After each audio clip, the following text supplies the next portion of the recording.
Ali bin Abi Thalib, menantu Rasulullah, adalah sosok yang dihormati karena keberanian, kecerdasan, dan kedalaman spiritualnya. Sejak masa mudanya, ia telah menunjukkan keteguhan iman yang tidak tergoyahkan. Ia adalah orang pertama dari kalangan anak-anak yang menerima Islam, hidup bersama Nabi, menyerap langsung setiap ajaran, hingga akhirnya dipercaya sebagai khalifah keempat setelah wafatnya Utsman bin Affan. Bagi umat Islam, Ali tidak hanya seorang pemimpin politik, melainkan juga guru hikmah yang kata-katanya mengandung makna lintas zaman. Di antara banyak ucapannya yang kemudian dicatat para perawi, terselip sebuah isyarat misterius. Ia berbicara kepada murid-muridnya tentang sebuah negeri jauh di arah timur, jauh dari padang pasir Arab, jauh dari pusat pemerintahan Islam kala itu. Ali mengatakan bahwa di timur akan muncul sebuah wilayah yang dipenuhi kekayaan alam, laut luas, dan masyarakat yang kelak menerima cahaya Islam dengan lapang dada. Ia tidak menyebutkan nama wilayah itu, namun ciri-ciri yang ia uraikan membuat banyak orang pada masa berikutnya menafsirkannya sebagai ramalan tentang Nusantara. Ucapan itu dilontarkan Ali dalam suasana majelis ilmu, di mana para sahabat dan tabi'in berkumpul mendengarkan wejangan penuh hikmah. Kata-katanya sederhana, namun syarat tanda-tanda. Ia berbicara bahwa Islam akan menyebar tidak hanya di tanah Arab, tidak pula hanya di Persia atau Syam, melainkan akan merambah tempat yang bahkan saat itu nyaris tidak terbayangkan. Negeri yang ia maksud berada di ujung timur, diapit samudera, kaya akan pepohonan hijau, dan penuh pulau-pulau yang indah. Orang-orang yang mendengar isyarat tersebut hanya mengangguk, mungkin belum memahami sepenuhnya. Namun mereka tahu, setiap ucapan Ali selalu memiliki dasar kebijaksanaan mendalam. Mengapa Ali menyinggung tentang negeri jauh itu? Beberapa ulama menilai, hal ini berkaitan dengan pandangan Ali terhadap perjalanan panjang Islam. Ia memahami bahwa risalah Rasulullah bukan hanya untuk Jazirah Arab, tetapi untuk seluruh umat manusia. Sejarah membuktikan, sejak abad-abad awal, Islam memang bergerak mengikuti jalur perdagangan, pelayaran, dan pertukaran budaya. Kata-kata Ali seakan menjadi penanda bahwa cahaya itu akan melintasi lautan dan mencapai daratan jauh. Isyarat ini kemudian menjadi bahan renungan bagi generasi sesudahnya. Para sufi, ulama perantau, bahkan pedagang muslim yang berlayar ke timur seringkali mengingat ucapan Ali. Mereka merasa bahwa langkah mereka menyeberangi Samudra Hindia menuju negeri-negeri penuh rempah adalah bagian dari takdir yang pernah digambarkan oleh sang khalifah. Ali seakan memberi petunjuk bahwa tempat-tempat itu kelak memiliki peran penting dalam menjaga warisan Islam, bahkan ketika pusat kekhalifahan mengalami pasang surut. Dalam catatan sejarah, ucapan-ucapan Ali seringkali menjadi cahaya penuntun bagi mereka yang haus akan pemahaman mendalam. Ia dikenal dengan kalimat-kalimat pendek namun menyentuh inti kebenaran. Misalnya, ketika ia berkata, ilmu lebih baik daripada harta, sebab ilmu menjagamu, sedangkan engkau yang menjaga harta. Begitu pula dengan isyarat mengenai negeri timur, ia tidak menjelaskan panjang lebar, tetapi cukup memberikan tanda yang membuat orang berpikir, merenung, dan mencari makna. Bayangkan suasana saat itu, sebuah majelis di Kufah, orang-orang duduk mendengarkan, udara padang pasir panas, namun hati mereka sejuk mendengar petuah sang khalifah. Ali menatap jauh, seolah melihat masa depan, membicarakan negeri yang tidak pernah mereka kenal. Sebagian mungkin bertanya-tanya dalam hati, adakah benar Islam akan sampai ke sana? Waktu kemudian menjawab. Berabad-abad kemudian, Islam menyebar ke Nusantara dengan cara yang damai, sesuai dengan akhlak yang pernah diajarkan Ali, menyampaikan kebenaran dengan kelembutan dan kejujuran. Bagi masyarakat Muslim Nusantara, ramalan itu memberi arti khusus. Ia menumbuhkan keyakinan bahwa kehadiran Islam di Indonesia bukanlah kebetulan, melainkan bagian dari skenario ilahi yang pernah disinggung oleh sahabat terdekat Nabi. Ucapan Ali menjadi semacam penguat, bahwa negeri ini memiliki posisi spiritual yang unik.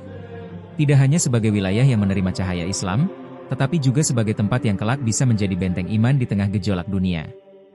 Isyarat dari khalifah ini adalah awal dari perjalanan panjang yang penuh misteri. Kata-kata Ali terus hidup dalam ingatan, dibawa dari satu generasi ke generasi berikutnya, menyalakan api harapan bahwa cahaya Islam akan terus bersinar, bahkan di negeri-negeri paling jauh di timur. Dan Nusantara, negeri kepulauan yang dikelilingi samudera luas, perlahan menyingkap dirinya sebagai jawaban dari ramalan itu. Dalam berbagai kesempatan, Ali bin Abi Thalib pernah menyinggung tentang sebuah tanah jauh di timur yang belum dikenal masyarakat Arab kala itu. Kata-katanya membuat para pendengar terdiam, karena ia menyebut ciri-ciri wilayah yang sangat asing, gugusan pulau-pulau besar, lautan luas berkilau, gunung-gunung menjulang, serta tanah subur penuh hasil bumi yang tak pernah mereka lihat sebelumnya.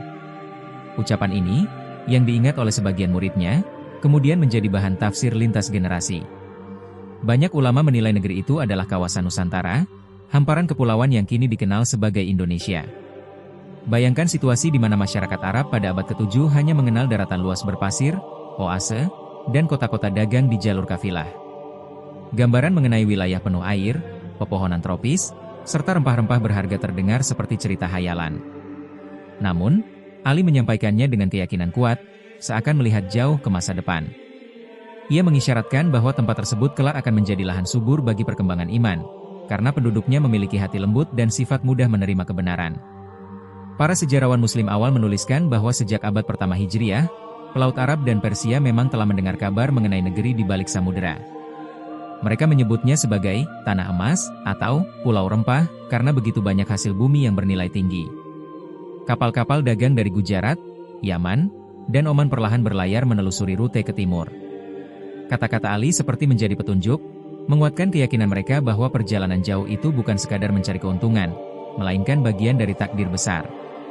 Nusantara, dengan segala kekayaan alamnya, sejak dahulu telah menarik perhatian dunia. Tanahnya menghasilkan cengkeh, pala, kayu manis, lada, dan berbagai tanaman obat yang tidak tumbuh di Jazirah Arab.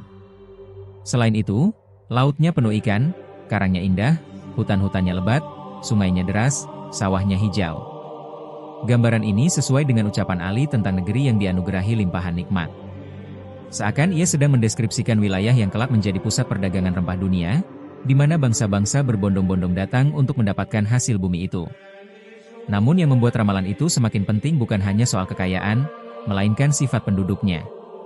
Ali berkata bahwa orang-orang di negeri timur itu akan menyambut Islam dengan penuh kerelaan, tanpa pertumpahan darah besar. Hal tersebut terbukti berabad-abad kemudian, ketika para pedagang Muslim dari Arab, Gujarat, dan Persia datang membawa agama sekaligus barang dagangan. Masyarakat Nusantara menerima ajaran Islam dengan damai, melalui interaksi, pernikahan, kesenian, dan nilai kejujuran. Tidak ada penaklukan militer besar-besaran. Sebaliknya, dakwah berkembang alami melalui contoh hidup sehari-hari. Ciri lain yang disebutkan Ali adalah peran strategis negeri itu di masa depan. Ia menyebut bahwa di wilayah timur akan ada bangsa yang kelak menjadi tumpuan harapan umat ketika dunia Islam dilanda kekacauan. Hal ini ditafsirkan oleh sebagian ulama modern sebagai tanda bahwa Indonesia, dengan jumlah muslim terbesar di dunia, berpotensi memegang peranan penting dalam menjaga cahaya iman. Meski ucapan itu tidak dijelaskan secara detail, maknanya menumbuhkan kesadaran bahwa Nusantara bukan sekadar wilayah pinggiran, melainkan bagian dari rencana ilahi yang besar. Bayangan tentang negeri di ujung timur juga memberikan semangat bagi para perantau muslim generasi awal. Ketika mereka menyeberangi gelombang samudera, mereka merasa sedang menapaki jejak ramalan seorang khalifah mulia. Kata-kata Ali menjadi peneguh hati, bahwa perjalanan ke wilayah asing itu bukan sekadar perdagangan, melainkan bagian dari perjalanan suci membawa risalah Islam ke tempat-tempat baru. Hal ini membuat kehadiran mereka di Nusantara tidak hanya bernilai ekonomi, tetapi juga spiritual. Seiring berjalannya waktu, kisah mengenai ramalan Ali tentang negeri timur menyebar ke berbagai kalangan. Para dai, wali, dan ulama yang menjejakkan kaki di Nusantara sering mengutipnya sebagai motivasi dakwah. Mereka yakin bahwa tugas mereka sudah digariskan sejak lama, sehingga setiap langkah terasa penuh makna. Bahkan hingga kini, banyak masyarakat masih percaya bahwa ucapan itu merupakan pertanda khusus tentang kedudukan istimewa Indonesia di mata sejarah Islam. Maka, bab tentang negeri di ujung timur bukan sekadar catatan sejarah atau tafsir. Ia adalah pengingat bahwa takdir Allah menyelimuti setiap peristiwa. Dari padang pasir Kufah, suara Ali menembus waktu, mengisyaratkan sebuah negeri yang kelak menjadi rumah bagi jutaan umat beriman. Kata-katanya hidup, mengalir bersama ombak samudera, hinggap di hati masyarakat yang tak pernah mengenalnya secara langsung, namun menerima risalah yang sama dengan penuh cinta. Negeri di ujung timur itu akhirnya menjelma sebagai jawaban nyata atas firasat seorang khalifah bijaksana. Ali bin Abi Thalib pernah menyinggung tentang lautan luas yang akan menjadi jalan penghubung umat manusia. Ia mengatakan bahwa samudera bukan sekadar penghalang, melainkan jembatan takdir yang menghubungkan bangsa-bangsa jauh. Ucapannya itu kemudian dipahami oleh banyak penafsir sebagai gambaran awal mengenai jalur perdagangan yang menghubungkan Timur Tengah dengan wilayah Timur Jauh. Di tengah gelombang ganas, para pelaut menemukan bukan hanya kekayaan materi, melainkan juga ladang penyebaran iman. Pada abad pertengahan, Samudera Hindia menjadi nadi kehidupan dagang. Kapal-kapal dari Arab, Persia, Gujarat, hingga Tiongkok melintasi arus besar membawa rempah, kain, logam, dan kerajinan. Angin muson yang berganti arah setiap musim menjadikan perjalanan teratur. Para pedagang memahami siklus ini, menunggu waktu tepat agar layar mereka mengembang ke arah tujuan. Dalam perjalanan panjang itu, mereka menjejak pelabuhan-pelabuhan penting di pesisir Sumatera, Jawa, Kalimantan, serta Maluku, yang kelak dikenal sebagai pusat rempah dunia. Gelombang samudera menyimpan cerita luar biasa. Banyak kapal karam, namun tak sedikit pula yang selamat karena doa dan keyakinan. Para pelaut muslim membawa bukan hanya barang dagangan, tetapi juga ayat-ayat suci, kisah para nabi, serta teladan akhlak. Kehadiran mereka perlahan menanamkan benih keimanan di hati penduduk Nusantara. Interaksi dagang berkembang menjadi persahabatan, kemudian pernikahan, dan akhirnya terbentuk komunitas muslim di kota-kota pelabuhan. Semua itu sesuai dengan gambaran Ali bahwa laut akan menjadi jalur tersembunyi penyebaran agama. Lautan yang luas bagaikan jalan raya tanpa batas. Dari pelabuhan Aden hingga ke Aceh, dari Gujarat hingga Malaka, dari Oman hingga Gresik, arus perdagangan menciptakan jaring-jaring pertemuan budaya. Pedagang muslim dikenal jujur, menjaga amanah, serta tidak menipu. Sifat itu membuat mereka dipercaya masyarakat setempat. Lambat laun, ajaran Islam diterima bukan dengan paksaan, tetapi melalui keteladanan. Hal ini menjadi bukti betapa kuatnya ramalan tentang negeri timur yang menerima kebenaran dengan hati terbuka. Jalur perdagangan juga melahirkan kota-kota kosmopolitan. Pasar dipenuhi berbagai bahasa, aksara, dan warna kulit. Di sana orang Arab berbaur dengan India, Tionghoa, Melayu, serta pribumi. Dari pertemuan itulah lahir budaya baru yang khas, yang tetap berakar pada Islam namun menyerap kearifan lokal. Seni, arsitektur, pakaian, hingga makanan berkembang melalui proses percampuran yang harmonis. Ini menjadikan Nusantara bukan hanya pusat dagang, tetapi juga peradaban lintas bangsa. Ali bin Abi Thalib pernah berkata bahwa ilmu dapat ditemukan di perjalanan, bukan hanya di kitab. Samudera membuktikan kata-kata itu. Pelaut yang berlayar jauh kembali membawa cerita, pengalaman, serta pengetahuan. Mereka mengajarkan astronomi, navigasi, hingga teknik pembuatan kapal. Di Nusantara, keterampilan itu berkembang pesat, melahirkan pelaut ulung yang mampu menyeberangi Samudera Pasifik. Semua ini tak lepas dari jalur perdagangan yang sejak awal menjadi jalan dakwah. Samudera juga mengajarkan kesabaran. Ombak tinggi, badai mendadak, serta perampok laut sering menghadang. Namun, keyakinan bahwa mereka sedang menjalani takdir membuat para pelaut tidak gentar. Mereka meyakini bahwa setiap langkah di gelombang adalah bagian dari rencana ilahi. Semangat itu diwariskan dari generasi ke generasi, menjadikan laut bukan penghalang, tetapi rumah kedua bagi bangsa Nusantara. Selain membawa kekayaan, jalur perdagangan turut membawa nilai spiritual. Banyak ulama, guru, dan dai ikut berlayar bersama para pedagang. Mereka mendirikan surau di pelabuhan, mengajarkan syahadat, sholat, serta akhlak. Dari sinilah muncul pusat-pusat dakwah pertama di Nusantara. Gresik, Aceh, Ternate, hingga Demak menjadi simpul awal penyebaran Islam yang kuat. Semua bermula dari gelombang samudera yang disebut Ali sebagai jalan masa depan. Ketika bangsa Eropa datang berabad kemudian, mereka pun terpesona dengan jalur perdagangan ini. Namun, yang membedakan adalah cara. Jika pedagang muslim membawa kejujuran, bangsa kolonial datang dengan senjata. Namun meski penjajahan berlangsung lama, iman yang ditanamkan sejak awal tidak mudah digoyahkan. Ajaran Islam tetap hidup, diwariskan dari satu generasi ke generasi berikutnya. Hal ini menunjukkan bahwa kekuatan iman lebih kokoh daripada tekanan kekuasaan. Kisah samudera dan jalur perdagangan akhirnya menjadi bukti nyata ucapan Ali.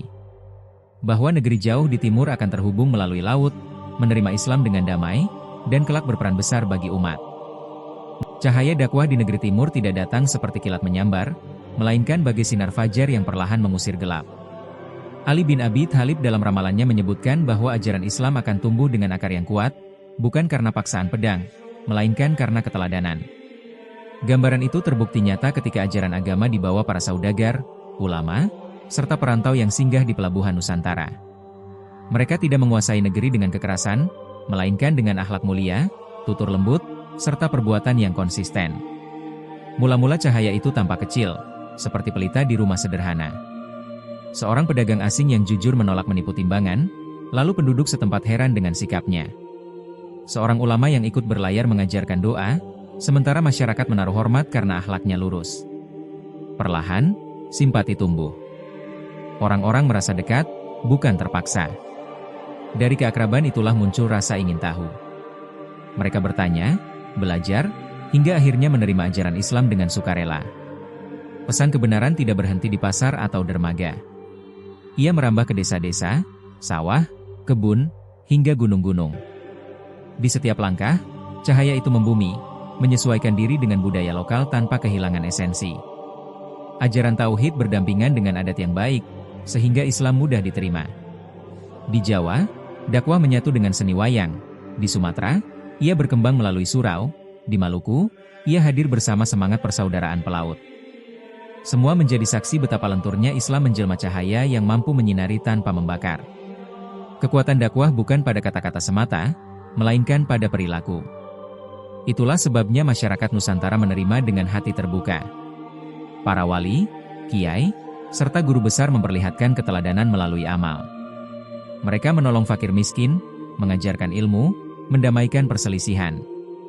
Kehadiran mereka menjadikan Islam bukan sekadar agama baru, melainkan jalan hidup yang menenteramkan. Dari sinilah ramalan Ali tentang cahaya yang membumi menemukan kenyataan. Islam di Nusantara tumbuh dalam damai, berbeda dengan kisah penyebaran di wilayah lain yang kerap dibarengi peperangan. Di sini, cahaya menyusup melalui pintu-pintu persahabatan, perkawinan, perdagangan, serta ilmu pengetahuan. Itu sebabnya akar Islam begitu kokoh, karena tertanam dalam hati, bukan sekadar di permukaan. Generasi demi generasi menjaganya seperti pusaka berharga. Dakwah yang membumi menjadikan iman melekat pada budaya, melahirkan tradisi khas yang tetap berlandaskan syariat. Satu hal yang menakjubkan adalah cara dakwah mampu memelihara harmoni. Islam tidak menolak tradisi selama tidak bertentangan dengan akidah. Karena itu, masyarakat merasa tidak kehilangan identitas. Justru mereka menemukan jati diri baru yang lebih luhur. Seni, sastra, dan adat berkembang seiring dengan ajaran tauhid. Cahaya yang membumi menjadikan Nusantara bercahaya dari dalam, bukan karena dipaksa, melainkan karena dihidupi. Ramalan Ali menyebutkan bahwa negeri jauh akan menjadi pusat cahaya di masa depan. Kita melihat kebenarannya dalam perjalanan dakwah ini. Islam tidak hanya diterima, tetapi juga berkembang hingga melahirkan kerajaan-kerajaan besar, Samudra Pasai, Demak, Ternate, Tidore, hingga Aceh Darussalam. Setiap kerajaan menjadi pusat ilmu, perdagangan, sekaligus dakwah. Para penguasa memadukan kekuatan politik dengan misi agama, sehingga cahaya itu semakin terang, menyinari seantero kepulauan. Cahaya dakwah juga membawa nilai keadilan. Ajaran tentang zakat, sedekah, serta larangan menipu menciptakan tatanan sosial yang lebih adil. Masyarakat merasakan manfaat langsung dari Islam, sehingga semakin percaya. Inilah alasan mengapa cahaya itu disebut membumi, karena bukan sekadar kata-kata tinggi di langit, melainkan nyata dalam kehidupan sehari-hari. Ia hadir di pasar, di sawah, di rumah, bahkan di hati setiap insan yang menerimanya. Perjalanan dakwah di Nusantara ibarat benih yang ditanam dengan sabar. Mula-mula kecil, lalu tumbuh menjadi tunas, kemudian pohon besar yang menaungi banyak orang. Dari Aceh hingga Papua, cahaya itu merambat, menembus batas suku dan bahasa.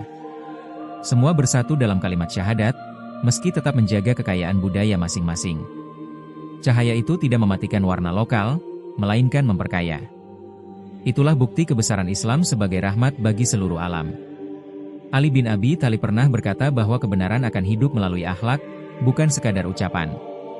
Di Nusantara, perkataan itu menemukan buktinya. Dakwah yang membumi adalah dakwah akhlak.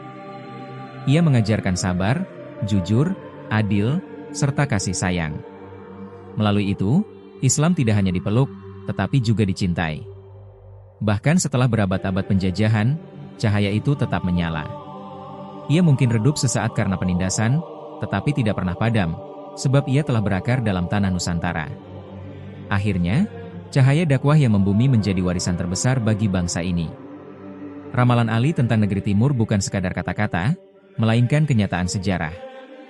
Nusantara kini menjadi rumah bagi ratusan juta muslim, menjadikannya salah satu pusat Islam terbesar di dunia.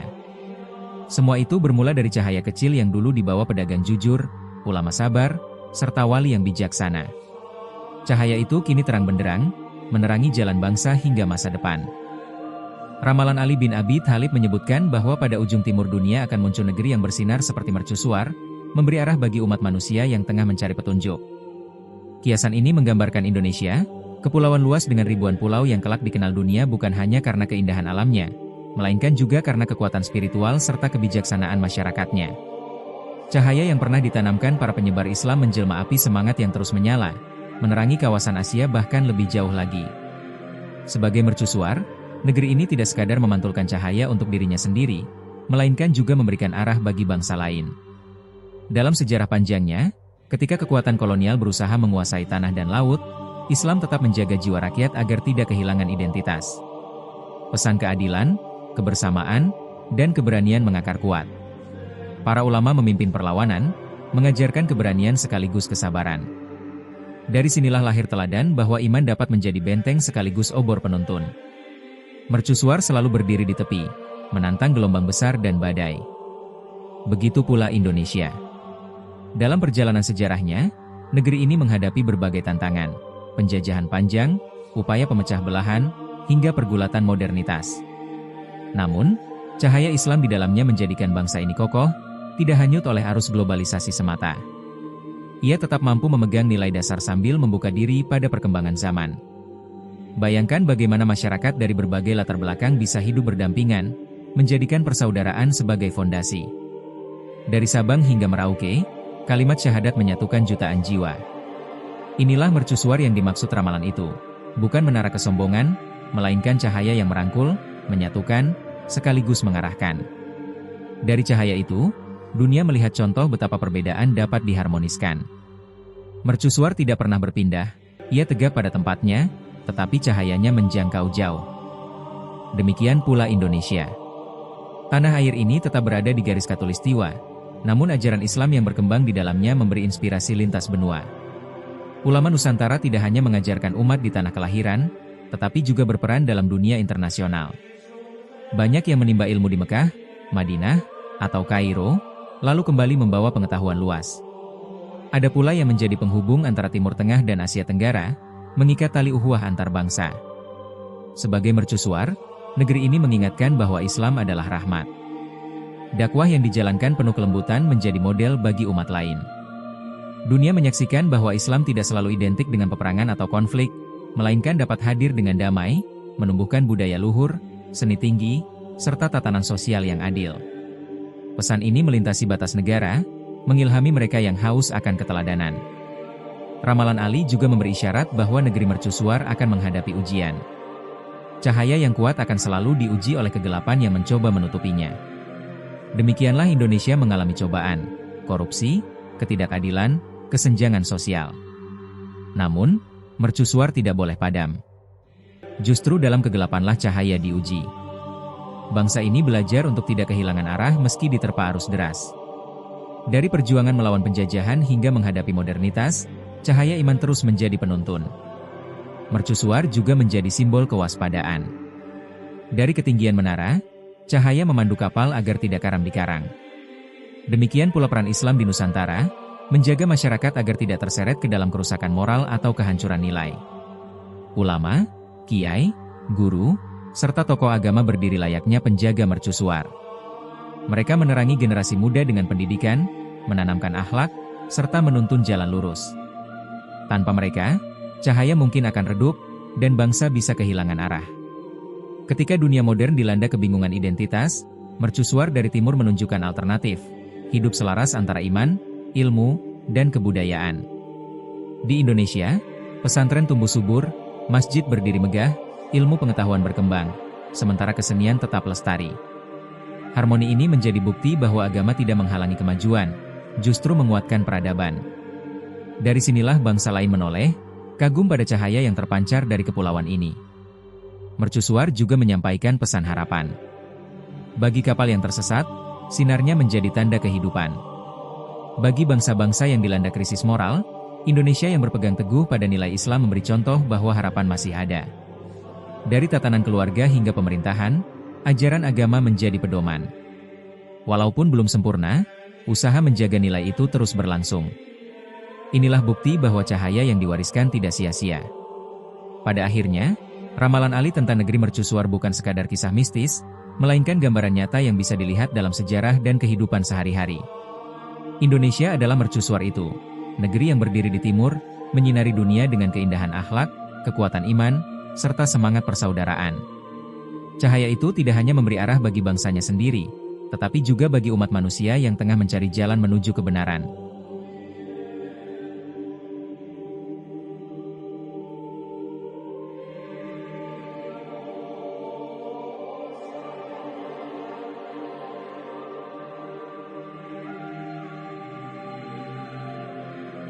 Setiap cahaya yang terang selalu mendahului kegelapan pekat.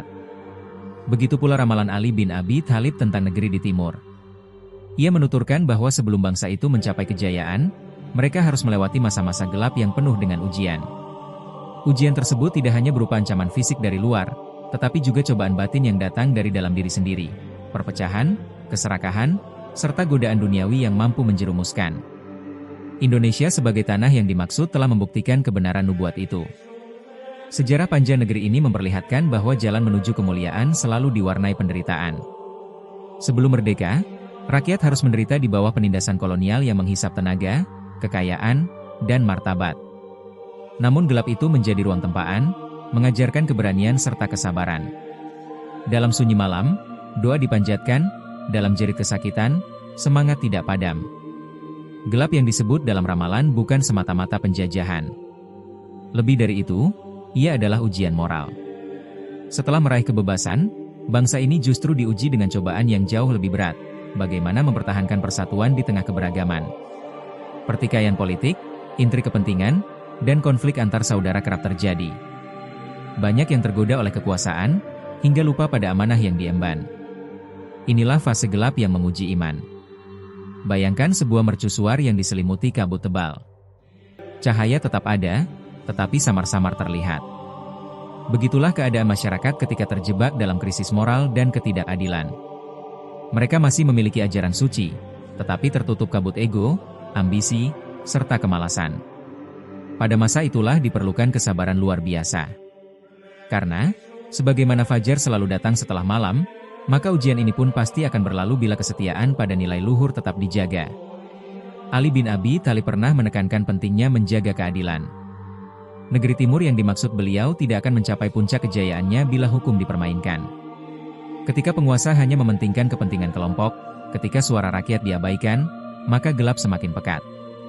Namun, dalam kondisi itu pula muncul tokoh-tokoh mulia yang rela berkorban demi kebenaran. Mereka bagaikan bintang-bintang kecil yang menuntun arah sebelum cahaya mentari terbit. Ujian lain yang disebutkan adalah serangan dari luar. Kekayaan alam negeri timur membuatnya selalu menjadi incaran bangsa asing. Dari masa ke masa, upaya penguasaan terus berulang. Kadang berbentuk penjajahan bersenjata, kadang hadir dalam wujud yang lebih halus, intervensi ekonomi, penetrasi budaya, hingga perang ideologi. Semuanya merupakan bagian dari gelap yang harus dilalui. Bila bangsa ini lengah, maka sinarnya bisa padam. Tetapi bila tetap bertahan, cahaya fajar akan semakin terang. Selain itu, ramalan juga menyinggung fitnah yang meluas. Di era modern, fitnah itu menjelma dalam bentuk kabar bohong, manipulasi informasi, serta provokasi yang memecah belah. Masyarakat mudah terpengaruh, kehilangan akal sehat, lalu saling mencurigai. Dalam situasi seperti itu, ajaran Islam yang menekankan tabayyun, klarifikasi dan kehati-hatian, menjadi sangat penting. Hanya dengan kebenaran, kabut kegelapan dapat diusir. Gelap juga menggambarkan kondisi batin manusia. Banyak orang yang kehilangan arah hidup, terjebak dalam kesenangan sesaat, melupakan tujuan abadi. Padahal, bangsa yang besar tidak cukup hanya memiliki kekayaan alam, tetapi harus memiliki kekuatan rohani. Tanpa itu, kemajuan hanya akan menjadi ilusi, bagaikan bangunan indah di atas pasir rapuh. Karena itu, Ali menekankan pentingnya menjaga iman di tengah godaan duniawi. Namun, di balik semua cobaan, ramalan ini juga menyimpan janji. Fajar akan datang setelah malam paling gelap. Artinya, semua penderitaan yang dialami bukanlah akhir, melainkan jalan menuju kebangkitan. Negeri di timur akan bangkit sebagai cahaya bila berhasil melewati cobaan dengan sabar, tabah, dan tetap teguh memegang kebenaran. Sejarah pun membuktikan, setiap kali Indonesia terpuruk, selalu ada kebangkitan. Setelah lama dijajah, bangsa ini merdeka. Setelah melewati krisis, negeri ini mampu bangkit kembali. Ujian-ujian yang datang justru memperkuat fondasi, menjadikan masyarakat lebih matang, lebih berhati-hati, dan lebih siap menghadapi masa depan. Fajar dalam ramalan bukan sekadar terbitnya matahari, melainkan bangkitnya kesadaran. Kesadaran untuk menegakkan keadilan, menolak keserakahan, dan membangun persaudaraan. Bila bangsa ini berhasil melewati gelap dengan tetap menjaga cahaya iman, maka fajar kejayaan tidak bisa dihalangi oleh siapapun.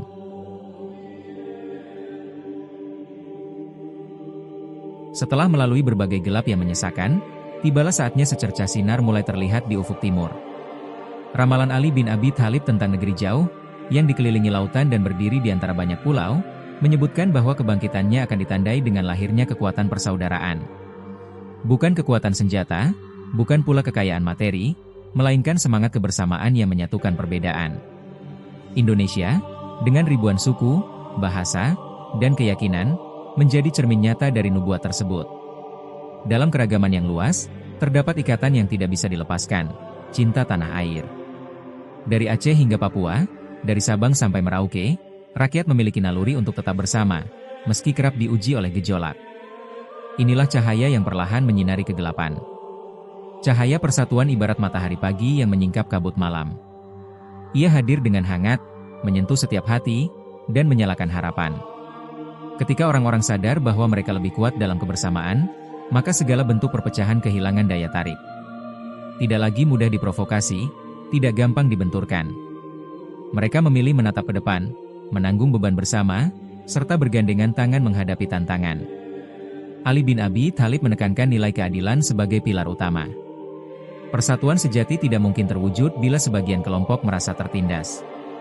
Karena itu, bangsa ini harus menegakkan hukum yang merata, menghapus diskriminasi, dan memberi ruang kepada setiap orang untuk berkontribusi. Cahaya persatuan akan redup bila ada ketidakadilan, tetapi ia akan menyala terang bila semua merasa diperlakukan setara. Dalam sejarah, banyak momen yang memperlihatkan betapa kuatnya cahaya persaudaraan di negeri ini. Saat bencana melanda, masyarakat dari berbagai latar belakang bahu-membahu memberikan bantuan. Saat musuh datang, seluruh rakyat berdiri tegak, melupakan perbedaan demi mempertahankan kemerdekaan. Persatuan itu lahir dari kesadaran bahwa hidup bersama jauh lebih bermakna dibandingkan hidup terpisah. Cahaya ini juga memberi arah dalam menghadapi dunia modern. Globalisasi membawa arus besar yang bisa menghanyutkan identitas bangsa. Namun, dengan kekuatan persaudaraan, masyarakat mampu menjaga jati diri. Mereka bisa menyerap hal baik dari luar tanpa kehilangan akar budaya. Cahaya persatuan menjadi kompas, agar tidak terseret ke jurang kehancuran moral. Ali pernah menuturkan, kekuatan terbesar suatu kaum terletak pada hati yang terpaut. Kalimat itu seolah menggambarkan bangsa Indonesia.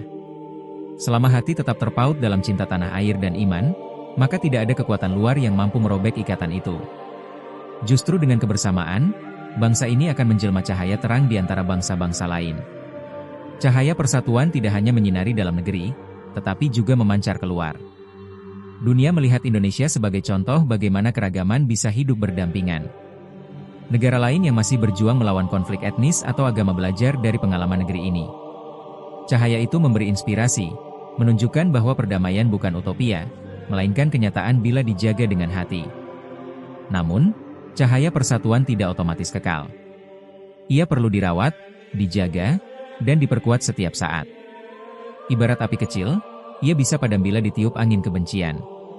Karena itu, rakyat harus senantiasa waspada terhadap fitnah, provokasi, dan adu domba. Media, pendidikan, serta tokoh masyarakat memiliki peran penting dalam menjaga nyala ini tetap terang. Ramalan Ali seakan memberi pesan bahwa cahaya persatuan akan menjadi tanda kebangkitan negeri timur. Dengan persaudaraan yang kokoh, bangsa itu akan mampu menghadapi segala bentuk ujian, baik dari luar maupun dari dalam. Persatuan bukan sekadar semboyan, melainkan jalan menuju kejayaan. Bila sebelumnya gelap melambangkan cobaan, maka cahaya persatuan adalah tanda kemenangan. Ia membuktikan bahwa meski penuh luka, meski sering terguncang, bangsa ini tetap mampu bangkit karena ada kekuatan yang lebih besar dari sekadar kepentingan pribadi, yakni rasa kebersamaan. Cahaya itu tidak bisa dibeli, tidak bisa dipaksakan, tetapi tumbuh dari hati yang ikhlas. Seiring berjalannya waktu, cahaya itu semakin membahana. generasi muda mulai menyadari pentingnya kebersamaan. Mereka menciptakan gerakan yang melampaui sekat-sekat identitas. Mereka menyuarakan kepedulian, membangun solidaritas, dan menyalakan harapan baru. Cahaya persatuan menjadi suara masa depan, menyinari jalan menuju fajar yang dijanjikan.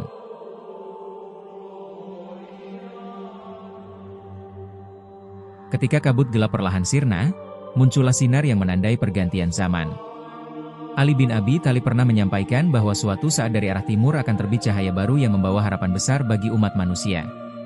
Negeri yang jauh dari pusat peradaban Arab itu kelak menyinari dunia dengan keteguhan iman, akhlak mulia, dan keadilan sosial. Itulah gambaran tentang fajar kejayaan yang ditunggu-tunggu. Indonesia, negeri kepulauan yang luas, seolah menghidupkan nubuat itu. Setelah perjalanan panjang menghadapi penjajahan, konflik internal, dan cobaan yang tak terhitung, perlahan-lahan rakyatnya bangkit. Dari luka lahirlah semangat, dari derita tumbuhlah keteguhan, dari perselisihan terjalinlah kebersamaan. Semua menjadi bekal untuk menapaki jalan panjang menuju fajar yang dijanjikan. Fajar itu bukan sekadar simbol harapan, melainkan tanda lahirnya peradaban baru. Matahari yang terbit membawa pesan bahwa masa depan tidak ditentukan oleh harta, pangkat, ataupun kekuatan militer semata, melainkan oleh keadilan, kasih sayang, dan kesetiaan pada nilai-nilai luhur. Inilah prinsip yang selalu ditekankan Ali dalam setiap khutbahnya. Kekuasaan tanpa keadilan akan runtuh, tetapi keadilan meski tanpa kekuatan besar akan langgeng. Di tengah dunia yang penuh kegaduhan, negeri timur mulai menunjukkan dirinya sebagai benteng terakhir moralitas. Umat Islam di sana dengan jumlah terbesar di dunia menjadi saksi bahwa Islam bisa tumbuh dengan damai, tanpa peperangan besar, tanpa pemaksaan keyakinan. Fajar kejayaan itu semakin jelas ketika banyak bangsa lain menoleh ke arah timur, ingin belajar bagaimana harmoni bisa dijaga di tengah perbedaan yang begitu banyak. Kejayaan tidak datang tanpa harga. Untuk meraihnya, generasi muda harus menanggung beban sejarah. Mereka dituntut untuk menjaga persatuan, menegakkan keadilan, serta menolak segala bentuk penindasan. Ali mengingatkan bahwa tanggung jawab setiap generasi adalah meninggalkan warisan yang lebih baik bagi penerusnya. Dengan demikian, fajar kejayaan bukan hanya milik masa kini, tetapi juga milik masa depan. Di saat dunia modern dibanjiri teknologi, hiburan, dan budaya global yang kerap mengikis identitas, bangsa ini ditantang untuk tetap menjaga akar spiritualnya. Fajar kejayaan hanya bisa tercapai bila nilai iman tetap menjadi fondasi, sementara ilmu pengetahuan, seni, dan teknologi dijadikan sarana untuk mengangkat martabat, bukan untuk merendahkan. Cahaya timur yang diramalkan Ali bukan cahaya yang semu, melainkan sinar yang berpijar dari keseimbangan antara iman dan ilmu. Ali juga menekankan pentingnya pemimpin yang adil. Beliau berkata bahwa rakyat adalah cermin penguasanya. Jika pemimpin menegakkan kejujuran, rakyat akan meneladani. Jika pemimpin zalim, rakyat akan kehilangan arah. Karena itu, fajar kejayaan yang dijanjikan hanya bisa muncul bila negeri timur melahirkan sosok-sosok yang bijaksana, berani menegakkan kebenaran, serta mengutamakan rakyat di atas kepentingan pribadi. Kejayaan sejati bukan berarti kekuatan material semata, melainkan pengakuan dunia bahwa negeri itu mampu menjadi mercusuar peradaban. Ketika bangsa-bangsa lain sibuk memperluas pengaruh politik, negeri timur bisa tampil dengan pendekatan berbeda, membawa perdamaian, menawarkan keadilan, serta menunjukkan wajah Islam yang ramah. Dengan begitu, fajar kejayaan itu tidak hanya dirasakan oleh rakyat sendiri, tetapi juga oleh umat manusia secara keseluruhan. Lambat laun, cahaya fajar itu semakin terang. Pendidikan berkembang, budaya tumbuh, dan ekonomi mulai beranjak. Namun, kejayaan sejati baru akan hadir bila semua itu dibingkai oleh nilai spiritual. Ali selalu menekankan bahwa harta tanpa agama ibarat tubuh tanpa jiwa. Negeri timur yang kelak menjadi mercusuar dunia harus selalu menempatkan iman sebagai pusat segala aktivitasnya. Fajar kejayaan bukan sekadar dongeng masa lalu, melainkan panggilan masa depan. Ia mengingatkan bahwa setiap orang memiliki tanggung jawab untuk menjaganya. Umat di negeri timur tidak boleh lengah, sebab fajar bisa kembali tertutup kabut bila mereka terjebak dalam keserakahan. Namun bila mereka teguh, cahaya itu akan menyinari seluruh dunia, menandai lahirnya peradaban yang diramalkan oleh Ali bin Abi Thalib. Pada akhirnya, ramalan Ali bukanlah sekadar prediksi, melainkan pesan moral. Ia bukan untuk ditunggu tanpa usaha, tetapi untuk diwujudkan melalui kerja keras, persatuan, dan iman. Fajar kejayaan di timur adalah simbol kemenangan manusia atas nafsu, simbol tegaknya keadilan di atas tirani, simbol hidup damai di atas konflik. Ketika matahari benar-benar terbit dari ufuk timur, dunia akan menyaksikan bahwa ramalan itu nyata. Negeri jauh yang dulunya hanya disebut dalam kalimat penuh teka-teki akhirnya menjadi kenyataan. Sebuah bangsa yang tumbuh sebagai penjaga cahaya, membawa rahmat, serta menebarkan kasih hingga ke seluruh penjuru dunia.